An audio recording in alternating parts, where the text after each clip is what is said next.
Prece inicial. Agradecemos a Deus e ao nosso Mestre Jesus pela oportunidade. Pedimos para que Deus ilumine a todos os encarnados e desencarnados que irão participar desse estudo do Evangelho. Que os nossos amigos do plano superior possam nos acompanhar e instruir nesse estudo. Que a vibração do nosso Mestre Jesus possa ser sentida por todos que estão agora participando. Que assim seja.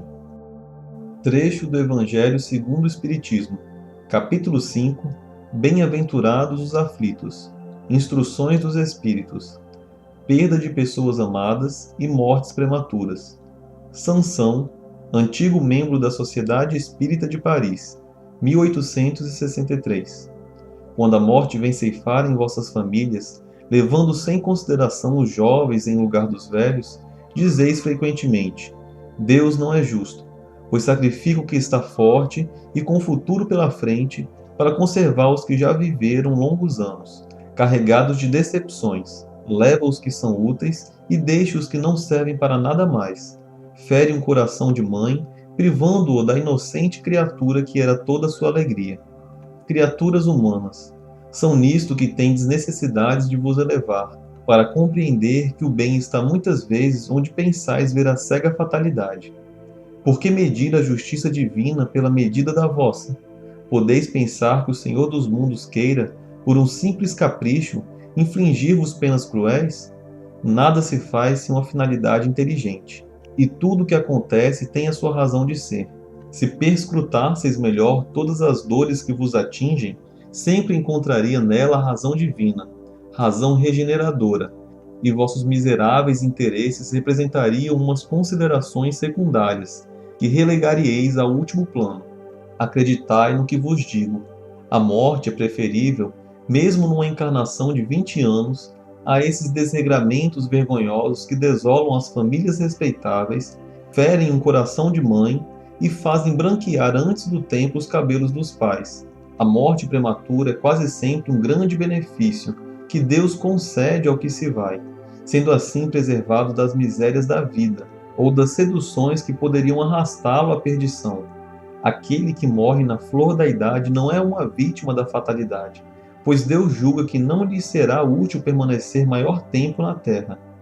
É uma terrível desgraça, dizeis, que uma vida tão cheia de esperança seja cortada tão cedo. Mas de que esperanças querem falar? Das esperanças da terra, onde aquele que se foi poderia brilhar, fazer sua carreira e sua fortuna? Sempre essa visão estreita, que não consegue elevar-se acima da matéria. Sabeis qual teria sido a sorte dessa vida tão cheia de esperanças, segundo entendeis? Quem vos diz que ela não poderia estar carregada de amarguras? Considerai como nada as esperanças da vida futura, preferindo as da vida efêmera que arrastais pela terra? Pensais, então, que mais vale um lugar entre os homens que entre os espíritos bem-aventurados? Regozijai-vos em vez de chorar, quando apraz a Deus retirar um de seus filhos deste vale de misérias. Não é egoísmo desejar que ele fique para sofrer convosco? Ah, essa dor se concebe entre os que não têm fé, e que veem na morte a separação eterna.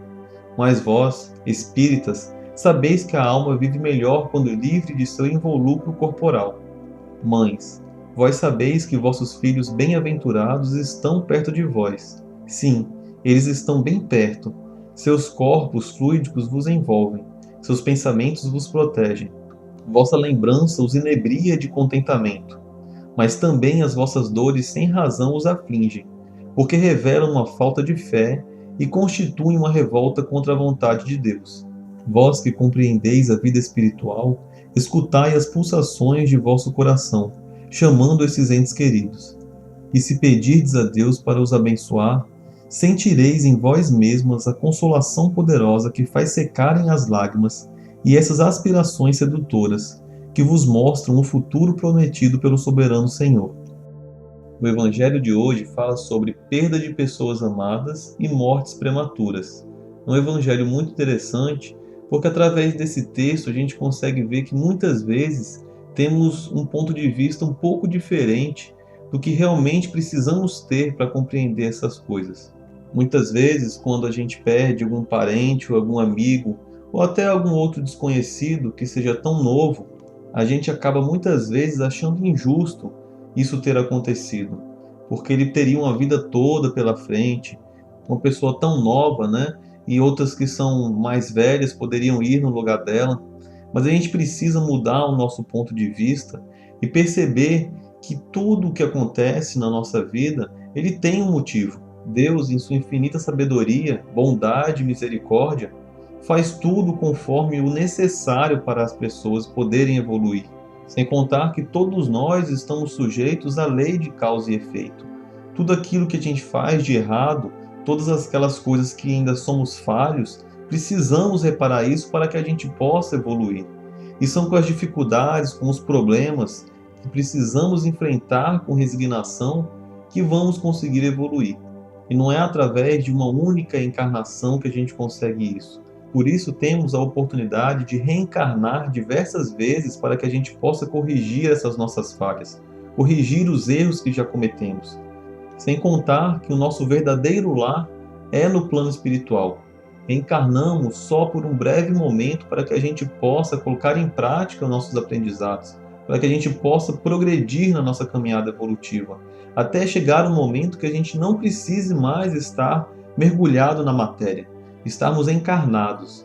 Então, quando acontecem essas coisas que o texto fala, que é a perda de pessoas amadas e a morte de pessoas novas, né, a gente precisa compreender que nem sempre a morte é ruim para o espírito.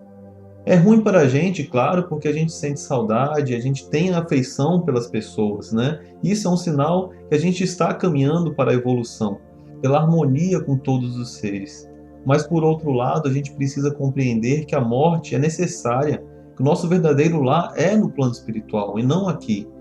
E Deus, quando permite acontecer essas coisas, é porque Ele quer o nosso próprio bem. E a gente precisa enfrentar todos esses problemas com resignação para que a gente consiga evoluir.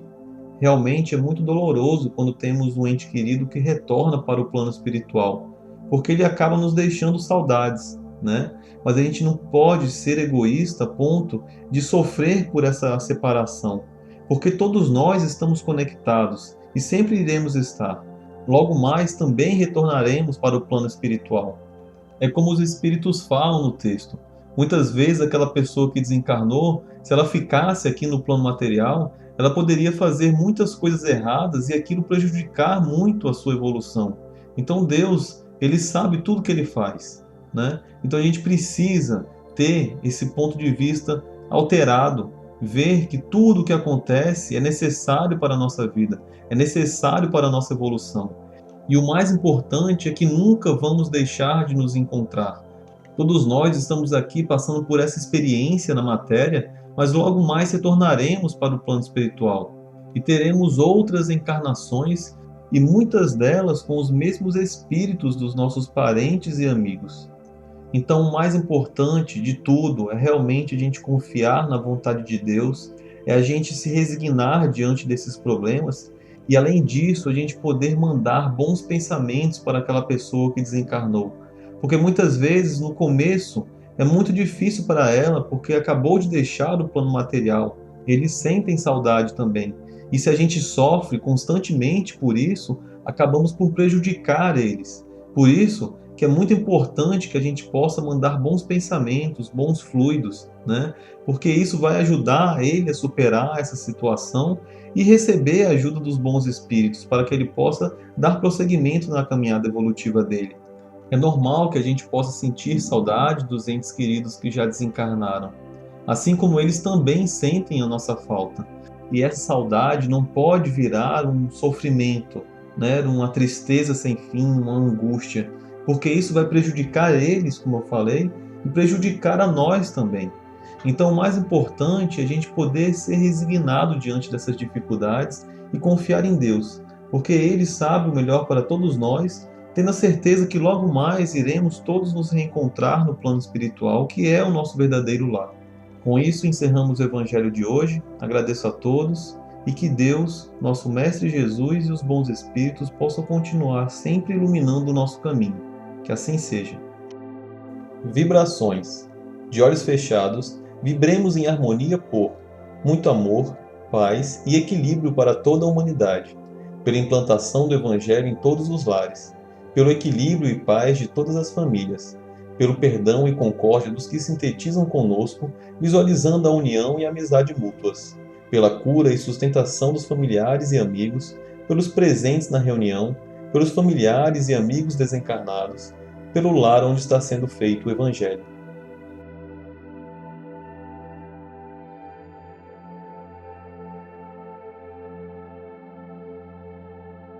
Prece final. Agradecemos a todos que participaram deste Evangelho, principalmente nossos benfeitores espirituais que nos assistiram e guiaram para um bom entendimento. Pedimos que nos ajudem a pôr em prática os ensinamentos do Evangelho aqui aprendidos e que possamos nos sentir fortificados na prática do bem e do amor ao próximo. Desejamos aos nossos irmãos sofredores a ajuda necessária para seu adiantamento e o perdão por qualquer falta que podemos ter cometido com eles. Pedimos que nos livrem dos maus pensamentos e que nos ajudem a não darmos entrada a nenhum mau espírito que queira nos induzir ao mal.